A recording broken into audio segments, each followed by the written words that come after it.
I better introduce myself. My name is Michael Hill. I'm a priest of this diocese in the sense that I'm a religious priest living in this diocese. I'm a Rosminian priest, and I've been here on and off for about 40 years, originally coming to Gore to found the school there, which was run by the Rosminians and the Sisters of Mercy.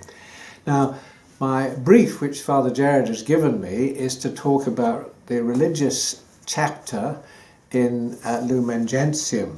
But first of all, Lumen Gentium itself, the whole document, which you will have read, of course, offers a hugely different and challenging and quite revolutionary picture of the church compared with the church, for instance, that I grew up in.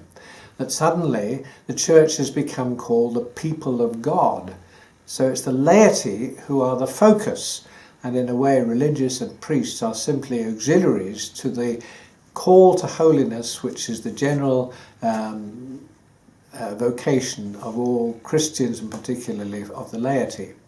So where do religious fit into this? Well, in chapter 6, which I think you will have looked at, and you may have before you, if you look at the end of paragraph 43, it says this: religious should be seen as a form of life in which some Christians, both clerical and lay, are called by God so that they may enjoy a special gift of grace in the life of the church and may contribute to the saving mission of the church. So each religious congregation contributes a particular gift to the church. It's a gift to the church in that sense.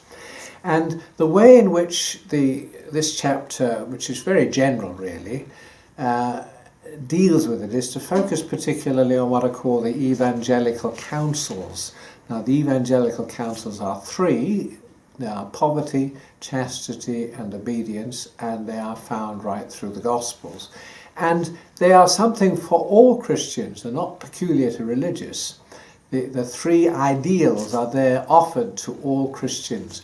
But for religious, they become, in a way, constitutive of our life because we take vows of, literally, poverty, chastity and obedience. So what does it mean? Poverty doesn't necessarily mean living in squalor. It means basically living the common life, sharing your goods in common so that the community owns what this house that I'm living in is owned by the Rosminians, not by me. And I live here, it houses me, it enables me to do my work and to live. And it's the sharing of goods. You don't keep stuff for yourself. That's really what religious poverty means. Obedience is singular to religious because we go where we're sent. We're told what to do. It guides our charity. That's particularly true of Rosminians because we call ourselves the Institute of Charity. We do works of charity guided ultimately by our superiors, by Father General and by our provincial and by the local superiors. And it means that when I came to Gore 40 years ago, I came not because I particularly wanted to or volunteered to, but because I was sent. I was sent with a team of men to start a new school. Without a team, it would have been impossible, and you've got to have people who are willing to do this, to drop what they're doing and go to the other end of the earth to set up a new work of charity. And it's peculiar to religious to be able to do that. So most of the missionaries, the great missionaries of the church, of course, have been religious for that reason. Religious obedience is very important in that sense.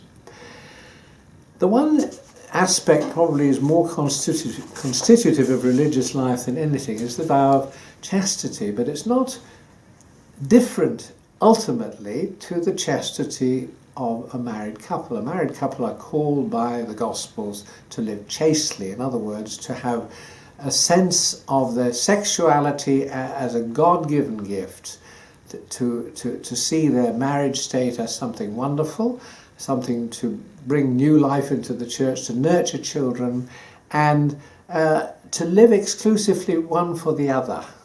And so it's a very beautiful state of life, and it's in its own way perfectly adequate. You don't really need to set up religious chastity as being something superior, because it isn't.